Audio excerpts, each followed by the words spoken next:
the character, and I thought they were trying to trick us intentionally. I feel like it was unintentionally very obvious. The main problem or conflict in this movie was people are bored with dinosaurs. Okay, well, stop making the movies then, but you're not going to stop making the movies.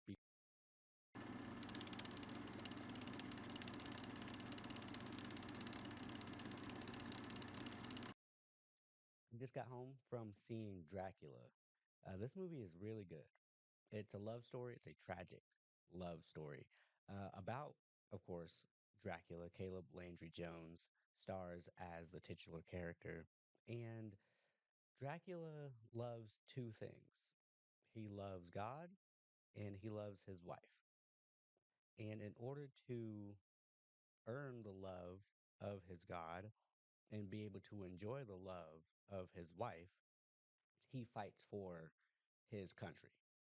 And he begins the movie going off to battle after spending time with his wife. In fact, his soldiers have to drag him literally away from his wife so that they can go fight this battle. And before they step out into the battlefield, they visit a priest. And Dracula says to the priest, "This battle is going to take a lot of lives. Are you sure this is what God wants for me? Is this what I'm supposed to be doing?" And the priest assures him that yes, this is a war that God needs him to fight and to take all of these lives. You must fight in his name to ensure that this victory is ours. Well, Dracula says to him, the priest, one of the lives that can't be taken is my wife's. I need that message to make it to God. And the priest says, I will pray for you and I will pray for the life of your wife. And Dracula says to the priest, don't pray, tell God that my wife's life is not, should not be taken. And from that moment on, I was sold because his devotion to his wife is even more solid than his devotion to his faith. He says, hey, I will believe in you as long as you allow me to keep this love that you've granted me. But if you take her away from me, we're going to have a problem. And he's talking to God, of course. Well, he goes off, and we do see this battle unfold. And I will admit, the battle scenes were very edited different or oddly. Um, there was a lot of choppiness or a lot of cuts, and I couldn't enjoy the battle. There was a lot of sword fighting. They had catapults, I mean cannons, but as far as the hand-to-hand combat, you there was a cut like every sword slash. It was very jarring to me. But the battle is won, and the enemy that he is facing are on the opposite side of this hill. That was where their camp is. Well, he and his men ride atop this hill carrying spikes and spears with the heads of these fallen soldiers from the other side. Well, as this battle is going on, an attempt is made on his wife's life. There were soldiers of this enemy camp who seek out his wife because she was being transported to a safe area. They found out the path and where she was going, and they ambushed the convoy. This message gets delivered to Dracula, and he rides off after them. And he tries to find out where she is and head them off and stop them from taking her life. Well, he gets there right in the nick of time, and he fights off two or three soldiers. And the third one is actually with his wife and is about to kill her. And he takes a sword and he throws it, stabs that soldier in the back, but simultaneously, stabs his wife as well. And this leads him down this path where he thought he had an agreement with God. God was not allowed to take his wife's life, or her life was not allowed to be ended. And it didn't matter how, even though one could argue he is the one, Dracula is the one who took his wife's life. There were circumstances that led to him having to take the action he did, but he is the one who actually killed her physically. But nonetheless, her life was taken.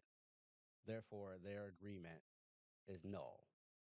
And he screams out, he says, "Until you bring my wife back to me, my life is no longer yours." And this gets explained to us by Christoph Waltz, the curse that has now befallen Dracula. He is now cursed to live on forever without being able to die, because that is God's punishment for screaming out in vain over the death of his wife.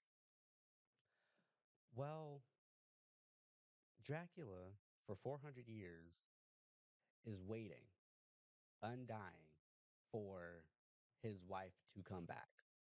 Over the years, over the centuries, he has learned that reincarnation is possible or might be possible. He doesn't know how, he doesn't know when, he doesn't know where, but he believes that someday his wife will be reincarnated in the body of one of these women who may be born over the course of time. And he is just sitting in his castle waiting for this to happen. He is visited upon a lawyer, a real estate agent. They call him a solicitor, but he's there to discuss Dracula's many properties and he wants to buy and sell one of them. Dracula allows him into the castle, but really he just needs to feed off of him. Not knowing this lawyer's wife might actually be the reincarnation of his wife. He finds a picture in a locket, and that's where the story begins. He has been heartbroken for 400 years, waiting for his wife to return to him. And all he wants is to feel her love again. He sees this picture and he now believes, okay, she has finally arrived. Let me go find her. And he goes through all of these different parlor tricks. He has all of these different strategies and methods to luring this reincarnation back to him. And over the years, over the centuries, he's developed this kind of mind control. And that mind control is in the form of a perfume that he develops over these years. And he has honed the perfume in such a way that whoever smells it loses inhibition, loses their control, and is basically at his beck and call whenever he needs. And he recruits other soldiers. He recruits other soldiers to help find his wife using this perfume. He is able to douse it on himself or dab it on himself, and he gains followers this way. He is also able to, of course, bite the necks of them and turn them into vampires themselves, and also have them join in this search. Well, one of his followers stumbles upon this town where that lawyer and his wife are living. She's attending a wedding, and she recognizes what she looks like, at least Dracula's wife, the reincarnate version of Dracula's wife. And she then is confronted by a priest and goes into this fugue state and essentially has a psychotic break, as everyone believes to be anyway. But really, it's just she's in the presence of God, and Dracula and all of his followers don't believe in him or his message or his goodness. So she is trying to just essentially reject the presence of this priest. Well, they lock her up because they don't know what's going on, and they call in essentially an exorcist, played by Christoph Waltz. And he does an excellent job in this movie as well. And that's where we get all of the lore of Dracula and what vampires are, what their weaknesses are, what their strengths are, things like that, and the curse that it is to be a vampire. And it is this priest's mission to hunt down Dracula. He and his clergy have been hunting Dracula for 400 years, trying to figure out where he is, where he's going to be, what he wants, and how to take him down. Now, of course, the priest himself isn't 400 years, but again, the clergy have been on a mission to figure out how to stop him from taking more victims. He is called to an insane asylum to try to understand what's going on with this woman who seems to just have a psychotic break. He gets there, identifies that she is a vampire, also identifies that she is a follower of Dracula, and Dracula's on his way because he's looking for something. He doesn't know yet what that something is, but through the interrogation of this vampire that they've captured, he does learn that his wife may be reincarnated, and that's who Dracula is looking for. Dracula finds his wife, the reincarnated version of his wife, and he tries to remind her of who she was. And we get some dialogue where she also feels as though she doesn't belong in this time. She's about to get married to this lawyer, but she's having reservations because she doesn't know if this is the life she wants or even understands the life that she has, because again, she doesn't feel as though she's supposed to be in this time, referencing back to her past life. Dracula tries to reawaken that by showing her this music box, taking her to his home, to their bedroom, and going on adventures with her to remind her of all the good times that they had in this previous life. And it works. He finally is able to find that love again. He's finally able to end his war with God, essentially.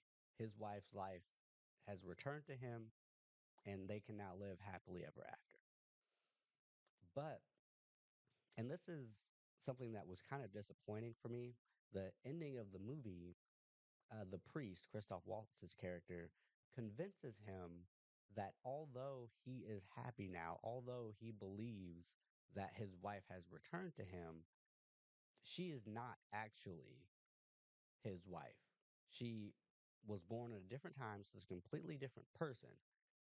And this idea of reincarnation is a fairy tale.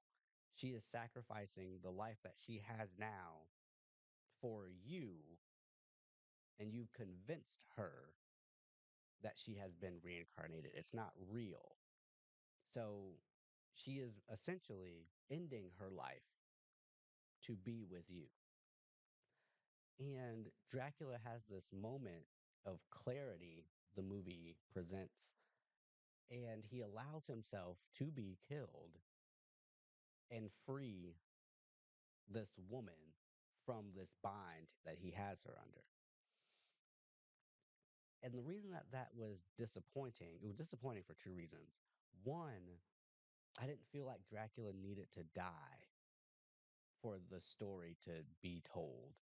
Um, I also wish that it was longer. I wish we had gotten more time with the two of them together so that when the decision is made to end his life, to set her free, that we felt it more. Because throughout the entire movie, he was already heartbroken. He already lost his wife, and he was looking for her this entire time. And the love story that the movie tells, you can feel the love that he has for his wife. You can feel the loss that he is going through. The story is told very well, but once he has it back, it's almost gone just as quickly as it was the first time. So I didn't feel any more for him. And the sadness that the reincarnated version of his wife feels wasn't as impactful as I wanted it to be. Yes, she was sad, but she only believed that she had been reincarnated for 7 minutes. So again, it wasn't as impactful as I wanted it to be. I wanted more time to appreciate and get attached to what we were about to lose again. But other than that, the movie is very good. Now, I will also say they brought up the idea of werewolves in like the first scene of the movie, and then they never brought it up again. And I wish they had done something with the werewolves instead of just having them in the background, because it wasn't even that they were werewolves, they were just wolves, but you could tell there was something else about them. And one of the characters, actually the Dracula's wife's husband, he looked like he could become a werewolf. He had flowing hair, he had a large nose, large pointed nose, and mutton chops. And it seemed all intentional, seemed almost intentional that he looked like that, as if he was primed to become a werewolf. I wish they had done something with that. But with that being said, the movie is very good. I was not expecting it to be what it was, a very tragic, very beautifully told love story. It's very good.